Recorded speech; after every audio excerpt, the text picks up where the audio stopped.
to the next presenters, which is Doug and Coline coming in and presenting on the Roche approach on software validation and automated pipeline from validation to publication.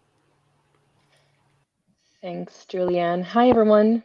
My name is Coline Zeballos. I'm our strategy lead at Roche, and I'm here with my colleague Doug Kelkhoff, who is an R developer at Roche.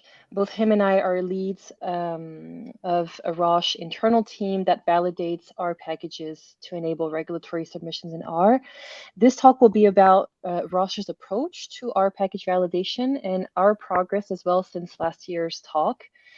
And stay tuned at the end because we'll also mention a particularly exciting and ambitious working group that we're launching with the R Validation Hub very soon. So stay until the end.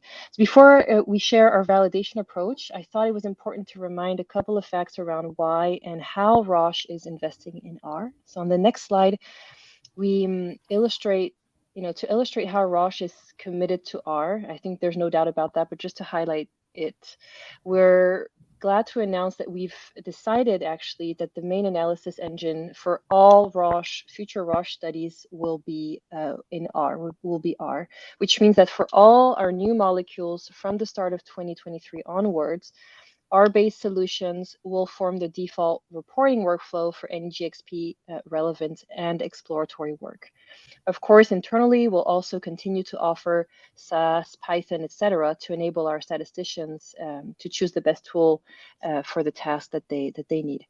I added, and if we go on the slide just before, I added here the link to a podcast episode that might be of interest to some of you who are leaders in your company, trying to figure out how to lead this change in mindset, training, infrastructure needs that are triggered by open source language adoption. It's called R and its Rising Role by the Effective Statistician. So have a look at it after this call and tell me if you've liked it. We're also consumers of open source tools. We're consumers, obviously, but we're also heavily contributors in that space. And the best entry point to explore the open source contents contributed by us and several other pharma companies is Pharmaverse that you see here. Actually, our Roche colleague Ross Ferrugia spoke about Pharmaverse yesterday in one of the keynote talks. So if you didn't attend the talk, I recommend to watch the recording when it's available. Just in short, so Pharmaverse is an initiative, cross-company initiative that has put together a set of open source R packages to enable clinical reporting. So really for an end-to-end workflow from CRF to e-submission. We also contribute to the R Validation Hub, which, as all of you should know, sets standards for R validation in the industry. And finally, as if it were not enough, Roche is also part of a number of R package developments, as you can see here in this non-exhaustive list. On the next slide, just for you to have it all summarized in one slide, we've put together the R in Pharma talks given by some of our Roche colleagues. So you can see here we have quite a good representation and presence at this conference, which shows again our commitment to R and open source programming languages. So we offer quite a variety of talks depending on what you're interested in. You can pick and choose. So yesterday we had talks about Pharmaverse, we just mentioned, but also the R Consortium Working Group that makes our submissions a reality for us companies, but also for the FDA. I think that's an interesting talk that Ning Lang and Hayasu gave yesterday. So watch for the recording if you weren't there. There was also a talk about how biostatisticians are also becoming software engineers, which can be a challenge, not necessarily what you've signed up for when you studied this discipline. So interesting talk from Danielle. We have package validation today and also upcoming talks about SDTM formats and how to use R in that domain. Also how CI/CD, continuous integration, continuous development is used in Pharmaverse. And we are excited also about a Coursera course in specialization specifically created by Roche and for the pharmaceutical industry, which Kieran is going to talk about tomorrow. So you see a lot of content. And if you've missed a talk, no worries. The conference organizers usually make recordings available on YouTube after the conference. And before I hand over to Doug, in summary, as you've seen, Roche is fully dedicated to open source collaboration. And I think we can say we have really a clear vision for the use of R in our clinical workflow. And I'll hand over to Doug for the validation approach. Thanks, Coline. And I'm just going to start by talking about our validation approach. But I do want to keep this, bury the lead a little bit to highlight that this is all leading up to what we want to do going forward. So over the past few months, the R Validation Hub has done a few different case studies, allowing companies to share their process. We shared ours there along with 7 or 8 other pharmaceutical companies, and that was really cool to see. So I'm going to highlight our approach, but it's definitely leading up into what comes after. So I just want to seed that thought as we go through and kind of highlight how this has looked in practice. So like many pharmaceutical companies, R has had a little bit of a coming of age story in the last 5 years. And I think this is largely due to the enthusiasm coming from R and Pharma, and from all the individual contributors and pharmaceutical companies kind of acting as ambassadors to this as well. So 5 years ago, R was kind of nascent in the pharmaceutical space. At the time, we followed a model that we had used for computing that kind of dovetailed with how our previous compute infrastructure was set up. We had an off-the-shelf server that was updated infrequently, and that was kind of by design. If anyone's used R in the past few years, you know that R doesn't really, the ecosystem doesn't conform well to this idea of infrequent updates. Analysts want to move faster. They want to be using modern tools. They want to be co-developing with the ecosystem that's around them. So that wasn't necessarily the one-size-fits-all solution that we were looking for. And the pain points of this previous model were really starting to become immediately obvious. So now what comes next? We really want the right tool for the job, and that means sometimes installing new software, new releases, contributing to software to fix it, to make it the tool that you want.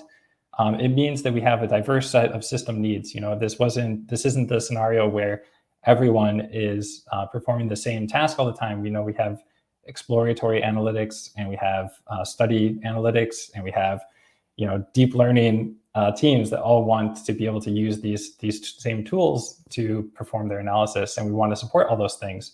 And that's just not feasible when you have everyone kind of coalescing on one shared server, and it led to a lot of friction as we try to manage that scope in the past.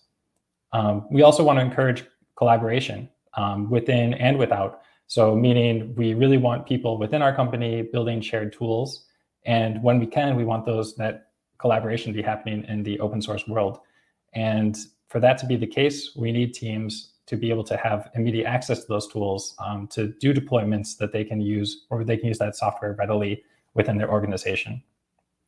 And most importantly, we want our system to evolve. So this is kind of like one of the user contract principles of CRAN as a benchmark, is that you should always be keeping your tools up to date. That's kind of like the guarantee that CRAN offers. So how do we then kind of like follow that model and encourage people to be staying up to date and continuing to deploy feature enhancements and patches and stuff like that as part of a modern development lifecycle? So what are these kind of characteristics that we really want to nail down to rethink the way that we serve analytical software? Well, we want piecemeal software contributions. We want analysts to pull in the tools that they need without being affected by the tools that they don't. And we want a living ecosystem while also maintaining quality continuously. And thankfully, we're not the only people trying to tackle these problems. Each one's kind of been chipped away at by different initiatives over the years. So going back to like 2019 at this point, I think that was when we released the white paper from the R Validation Hub. And that kind of guides what does piecemeal validation start looking like. We did a Fuse pilot to start broaching this idea of what containerized compute could look like. That had kind of a lukewarm reception at the time. And I think going forward, we're eager to see how that looks in the fourth pilot of the submissions working group. And within Roche, we've also been kind of pioneering new mindsets around how we deliver software. So since then, Roche has also dived a lot more heavily into continuous integration, which makes that a more approachable avenue for considering a software ecosystem. And actually, we're not even the only people within Roche that are considering how validation looks and how trying to improve that process. So Roche Diagnostics actually was even a little bit ahead of us and as far as this validation discussion goes. And we're already developing tools to automate that process. So we've leveraged a lot of what they've done, both in terms of tooling, but also in terms of socializing the idea of validation as a more continuous product. So of course, if we're going to kick off a modern software ecosystem, we have to look at how R is managed externally and try to learn from how that looks. So CRAN is an amazing resource. Everyone leans on CRAN for distributing packages.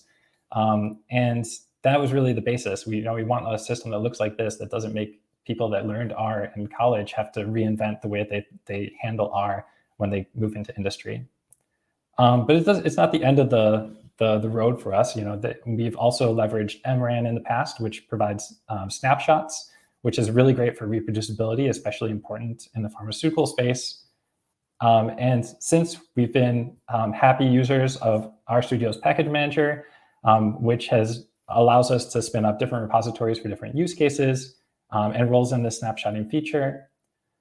We've been impressed by our open size, our universe also, the ability to plug in and distribute projects using just GitHub source code or Git-based source code. That's a pretty powerful feature. And even outside of the R world, we've been particularly impressed with how Julia manages their software ecosystem. So unlike systems like CRAN, where evaluation of packages can feel sometimes like a little bit of a black box, Julia does all of their evaluation of packages in a central package repository where you can view the execution of all these things right there in the public. And we think that's a really cool feature. So what does this look like at Roche? Right now, I'm just showing a little video of what this looks like to request a package. This is just using our web UI, but you can also submit packages using a CI/CD pipeline. So if a package developer internally wants to update a package in a repository through our process, they can also just hook up a job to their CI/CD pipeline. And when they do software releases, they automatically enter into our validation submission portal. So I'm showing the UI here because it's more visual, but actually our preferred way of doing submissions is through code. And when that job runs, what it does is it populates a merge request queue similar to the Julia registry. And this is a long series of requests to evaluate packages, and they're held up against a series of quality checks in a CI pipeline that we manage. So when those run, it terminates with either a success or a requires remediation status in most cases. If it's successful, that means that it's held up to our highest expectations for quality checks, and we produce a report as a CI artifact, and we publish the package to our internal validated repository of packages. If it doesn't hold up to that level of expectation, which is fine, it gets a status called requires remediation. And by remediation, I don't mean that we necessarily modify the code. In fact, we don't want to modify the code. We want that to be fully reproducible. But it means that we evaluate those gaps that we identified and determine whether or not those are plausibly or are sufficient for us to still omit this or to still allow this package to enter into our repository. So if we review it and the gaps don't seem to be severe, that they're totally benign issues, then we might still permit it to enter into our repository. But in some cases, we will reject packages. And that doesn't mean that we reject this package for all future submissions. That just means that we reject this iteration. And what we want to happen is that produces a feedback loop, that developers see that and they address those gaps that we identified and improve the software. So just to kind of run through what this looks like, this is a screenshot of our pipeline. And we can just see all the checks that we're performing. And this is lengthy, but it's not particularly complex. So primarily what this is doing is grabbing a whole bunch of metadata from the session to make sure that our reports are reproducible. And we just do a few things on top of our command check to evaluate packages. Primarily, we also test requirement test coverage, which is a little bit different than simple like line coverage, in that we want to make sure that the behaviors that are documented in the package, which we kind of loosely interpret as requirements of the package, are all covered by unit tests. And in addition, if the package is being upgraded and it has other packages that depend on it, we want to make sure that we don't break those as well. So we do reverse dependency checking. If that all looks good, we hand it off to this tool that I mentioned that was produced out of our diagnostics unit called AutoValidate, which takes a lot of those checks and then writes up a little report and emits it in a way that we can feed back to a continuous integration system. So these checks are enforced by AutoValidate, and when gaps are identified, we automatically produce a thread in the merge request. We can reply to that thread to address any gaps that were identified and then approve it again for reentry into the pipeline. If that succeeds, then it gets the success label that we're all looking for and then submitted off to RSPM. Before it's published to RSPM, we produce a PDF. So we still have kind of this like, old school style of document tracing. So not everything's in CI/CD as artifacts or logs, but we do produce a paper PDF that we can then shoot off to a document management service. So this is where we kind of capture everything just in like a more familiar form for any type of downstream users. And then finally, if all goes well, the package arrives in RSPM. Just to highlight some real key decisions that made this all possible. So we always consider packages within the context of a system. So a single snapshot of the package source code against a system and specifically an R version. And we kind of differentiate systems based on the R minor version. So we will permit like patch updates without, and we'll consider like validation of previous R version patches sufficient. This abstraction of like what is a system away from things that are like physical servers towards things that are more kind of defined based on their characteristics allows us to assess these packages once and reuse them throughout the company. So this has already consolidated the validation lifecycle of 3 different environments that were used across different departments. Similarly, we deploy systems using containers. That means that they can kind of compose more nicely. So when R is installed on a base image, that means that you can layer it on top of these other tools and it doesn't invalidate the behaviors of the packages. Therefore, we get the reproducibility of this process through R package repository snapshots and container image tags, not through a physical system that's immutable. So that this allows us to kind of evolve the system as we go along. And most importantly, we want to empower unrestricted use of all the packages that we validated. So we also consider dependencies when we are validating packages. That's substantial number more packages that we have to consider. But it means that study teams don't have to think about what packages and like what features have been approved for their use. They can just take anything that's available and have at it. So I want to run through what this would look like. We're about a year into this service now, and in the past 6 months, we fielded 600 or more packages. That's either new submissions or upgrades. We've also been supporting our legacy systems. So this is fewer and fewer requests, but it is amounted to over 200 additional requests that we fielded for legacy systems. A simple case, meaning that the package builds quickly and has no reverse dependencies, can go through this whole process in about 10 minutes. And that's a substantial improvement over what was like a heavily bureaucratic process to upgrade systems that would take months previously. But that doesn't mean that all packages run in 10 minutes. So we have one case where we did an R-lang upgrade, and because of the number of reverse dependencies that we also want to check, it took about 8 hours to run all of those reverse dependencies just to make sure that nothing was breaking in our system. We rejected 15 packages or so. Most of these were internal, and actually the response is really positive when we reject packages in most cases, where the developers recognize that this is, a development practice that they weren't particularly happy with, and they were looking for other feedback on how to improve something. And that's really great to see that we seem to have set the right benchmarks that developers are happy with. And in some cases, they even use this as justification to a project lead or project manager to motivate the need to do this kind of like foundational work that is hard to justify otherwise.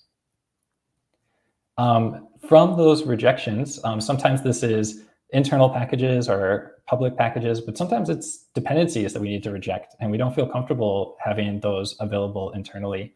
And in those cases, the best path forward is that the teams internally make contributions back to those packages so that they come up to the level of quality that we really want them to have. And this is probably the most exciting thing to me. I'd like to see this number really come up as we start to really embed this culture in our workplace. But it's really exciting that this is already kind of like becoming the natural next step to improving a shared software ecosystem. So in summary, we've really made an effort to front load the validation as a continuous part of our software development lifecycle. Internally, it's transparent, and it has a clear trail of decision-making for health authorities.